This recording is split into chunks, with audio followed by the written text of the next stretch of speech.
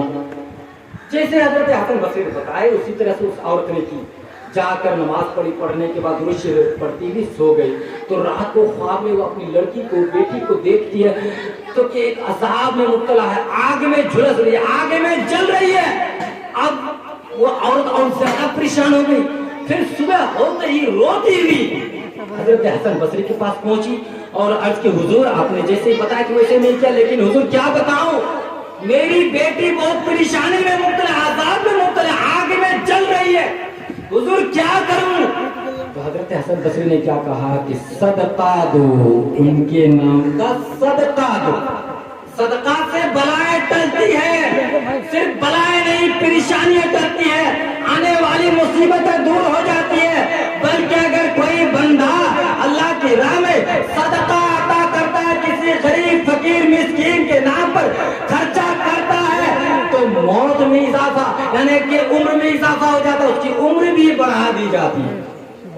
صدقہ دیا کرو، کیا کہا حضرت حسن بصری نے کہ ان کے نام کا صدقہ دیا کرو۔ اب کچھ دن گزرنے کے بعد حضرت حسن بصری خواب میں دیکھ رہے ہیں کہ ایک حسین و جمیل خوبصورت لڑکی جنت کے ایک تخت پر بیٹھے ہوئے اور نورانی تاج اس کے سر پر، اور وہ لڑکی عرض کر رہی ہے حضور آپ مجھے پہچانتے ہیں؟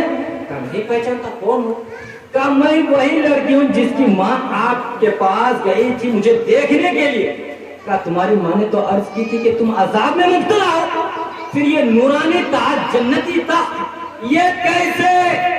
تو اس لڑکی نے عرض کیا حضور میری ماں نے جو بیان کی تھی وہ سچ ہے، میں پوری طرح سے عذاب میں گرفتار تھی، مگر کیا کروں، ایک نیک بندے، ایک عالم کا ہمارے قبرستان سے گزر ہو گیا، اس نے 3 مرتبہ درود شریف پڑھا، ان کے 3 مرتبہ درود شریف پڑھنے کے صدقے سے رب تبارک و تعالیٰ نے ہمیں بخش کر جنت عطا فرمایا، ہمیں بخش کر جنت عطا فرما دیا۔ اسی لیے کہہ رہا ہوں میرے دوستوں بزرگوں کہ درود شریف پڑھو اور صدقہ دو۔ اب صدقہ دینے سے موت بھی رک جاتی ہے، کیسے وہ بھی مسئلہ حل کر دو، اس کے بعد پھر ابھی ہے ہمارے میں ختم کر دوں گا۔ حضرت عیسیٰ نبی علیہ السلام کا دور، اور حضرت عیسیٰ نبی علیہ السلام کے زمانے میں ایک دھوبی تھا، کپڑا دھونے والا، اس کی عادت یہ تھی کہ وہ لوگوں کے کپڑے کو تبدیل کر دیا کرتے تھے، اس کے کپڑے کو اس کو دے دیا، اس کے کپڑے کو اس کو دے دیا، جو اچھا لگا وہ خود پہننا شروع کر دیا، کپڑے کو تبدیل کر دیا کرتے تھے۔ تو حضرت عیسیٰ علیہ السلام کے ماننے والوں نے حضرت عیسیٰ علیہ السلام کی بارگاہ میں شکایت کی کہ حضور یہ بندہ بڑا گڑبڑ بندہ ہے، لوگوں کے کپڑے کو آپس میں تبدیل کر دیا کرتے ہیں۔ تو حضرت عیسیٰ نبی علیہ السلام نے ان کے لیے بد دعا کی، ہلاکت کی دعا کر کہ اللہ اس کو ہلاک کرو، ہلاکت کی دعا کر دی۔ تو وہ اپنے گھر سے نکلے، کپڑا لینے کے گھر سے نکلے، تو ان کے پاس 3 روٹی تھی۔ کتنی روٹی؟ 3 روٹی تھی۔ ایک سائل میں، تو اس نے 1 روٹی اس کو دے دی۔ تو سائل نے دعا کی اللہ تعالیٰ تمہیں آسمانی بلاؤں سے محفوظ رکھے۔ تو اس دھوبی نے دوسری روٹی بھی دے دی۔ تو سائل نے دعا دی اللہ تعالیٰ تمہیں جملہ آفات سے محفوظ رکھے۔ تو اس نے تیسری روٹی بھی دے دی، اور اس سائل نے دعا کی اللہ تعالیٰ تمہیں مرنے سے پہلے توبہ بھی نصیب فرمائے۔ تینوں روٹی دے دی، اور وہ کپڑا کا گٹھری لینے کے لیے چلے گئے، اور کپڑا کا گٹھری جب لینے کے لیے گئے تو کپڑے کے گٹھری کو لیا بھی، گھر بھی آئے، مگر وہ مرا نہیں۔ تو حضرت عیسیٰ نبی علیہ السلام کے ماننے والوں نے عرض کیا حضور انبیاء جو دعا کرتے وہ قبول ہے، کوئی رد نہیں ہوتی، حضور آپ نے تو ان کی ہلاکت کی دعا کی تھی، یہ تو زندہ ہے، دھوبی تو زندہ ہے، سامنے موجود ہے۔ تو حضرت عیسیٰ نبی علیہ السلام نے اس دھوبی سے عرض کیا اے دھوبی تم نے کون سی ایسی نیکی کی، تم نے کون سی ایسی نیکی کی؟ کہا میں نے تو کوئی نیکی نہیں کی، لیکن جب میں آ رہا تھا کپڑے کا گٹھرا لینے کے لیے تو راستے میں مجھے ایک سائل ملا، تو میں نے اس کو ایک روٹی دے دی تو اس نے دعا کی اللہ تعالیٰ تمہیں آسمانی بلاؤں سے محفوظ رکھے. تو پھر میں نے دوسری روٹی دے دی تو اس نے دعا کی اللہ تعالیٰ تمہیں جملہ آفات سے محفوظ رکھے. پھر میں نے تیسری روٹی دے دی تو اس نے مجھے دعا دی کہ اللہ تعالیٰ تمہیں مرنے سے پہلے توبہ کی میں نے صحیح فرمائی. میں نے یہی نیکی کی, اس کے علاوہ کوئی نیکی میں نے آج تک کی نہیں. یہ بہت بڑا گنہگار. تو پھر حضرت عیسیٰ نے بھی علیہ السلام میں سانپ سے عرض کیا, سامنے موجود ہے دھوبی بھی اور حضرت عیسیٰ علیہ السلام کے ماننے والا اور سانپ سے عرض کی, اے سانپ تو نے اس کو کاٹا کیوں نہیں؟ تو حضرت تو اس سانپ نے کیا کہا کہ حضور آپ کے حکم کے مطابق اللہ تبارک و تعالیٰ کی طرف سے میں اسے کاٹنے کے لیے آیا تھا, اس کی گٹھری میں میں تھا, مگر اس کے میں کیسے کاٹوں؟ جیسے وہ گٹھری اٹھایا تو ایک لوہے کا لگام, اللہ کے فرشتے لوہے کے لگام کو میرے گردن میں ڈال دیے. اب میں کیسے اس کو کاٹ سکتا ہوں؟ کہا کیوں؟ اس لیے کہ جب وہ آ رہا تھا تو ایک سائل نے اس سے سوال کیا کھانے کے لیے, تو اس نے ایک روٹی دے دی تو سائل نے دعا دی اللہ تعالیٰ اس کو آسمانی بلاؤں سے محفوظ رکھے. دوسری روٹی دے دی تو اس نے دعا کی اللہ تعالیٰ ان کو جملہ آفات سے محفوظ رکھے. تیسری روٹی دے دی تو اس نے دعا دی اللہ تعالیٰ مرنے سے پہلے اس کو توبہ نصیب فرما دے. اللہ اکبر. جب اس دھوبی نے یہ سنا تو فوراً حضرت عیسیٰ علیہ السلام کے قدموں میں گر گئے, کیونکہ وہ دھوبی یہ سب کچھ جان رہا تھا کہ جب میرے اس تین روٹی اور یہ چند نیکی کا یہ عالم ہے, ورنہ میں مر جاتا, قبر میں چلا جاتا, سانپ مجھے کاٹنے پہ ڈالتا. اللہ اکبر, قربان جاؤ. اس دھوبی نے فوراً حضرت عیسیٰ علیہ السلام کے قدموں کے نیچے گر گئے اور کلمہ پڑھ کر مسلمان ہو گئے اور سچے دل سے توبہ بھی کر. صدقہ دینے کا فائدہ یہ ہے